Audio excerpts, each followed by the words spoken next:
சீரிசம் பார்த்துட்ருக்கோம். பாரி needs 4 hours to complete a work. His friend Yuvan needs 6 hours to complete the same work. How long will it take to complete it if they work together? ஒரு வேலை வந்து பாரி வந்து 4 மணி நேரத்தில் செய்கிறார். அப்போ பாரியோட 1 hour work பார்த்தீங்கன்னா 1/4. யுவன் அதே வேலையை 6 ஹவர்ஸில் பண்ணுறாரு. அப்போ அவரோட 1 hour ஒர்க் பார்த்தீங்கன்னா 1/6. இப்போ 2 பேரும் சேர்ந்து பண்ணால் எத்தனை மணி நேரத்தில் முடிப்பாங்கன்னு கேட்குறாங்க. அப்போ சேர்ந்துனாவே நம்ம என்ன பண்ணுவோம், ஆட் பண்ணுவோம். 1/4 + 1/6. ஓகேவா? அப்போ ஆட் பண்ணிங்கன்னா என்ன வரும், 6 + 4 / 6/4 எல்சியம் எடுத்திங்கன்னா. ஓகேவா? அப்போ இது 10, இது வந்து 6 4 24. இப்போ கேன்சல் பண்ணிங்கன்னா 5, இது 12. ஸோ நம்ம கீழே எப்பயுமே இப்போ ஒர்க்கை வந்து பண்ணுறாருன்னா 1/4ன்னு எழுதணுமா? அப்போ நம்ம ஆன்சரையும் வந்து அதே மாதிரி தான் எழுதணும். ஓகேவா? 12/5ன்னு எழுதலாமா? கரெக்டாக? அப்போ கரெக்டாக வருமா?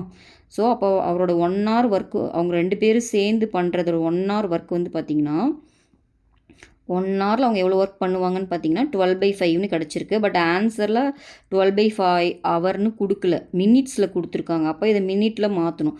நம்மளுக்கு தெரியும் 1 hour வந்து 60 minutes. அப்போ இது 60ஆல் மல்டிப்ளை பண்ணுங்கள்.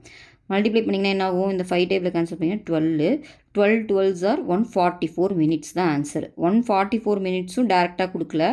அப்போ 144 minutesை நான் பிரிக்கிறேன். ஓகேவா? 144 minutesை நான் 120 + 24 minutesன்னு பிரிச்சுக்கலாமா?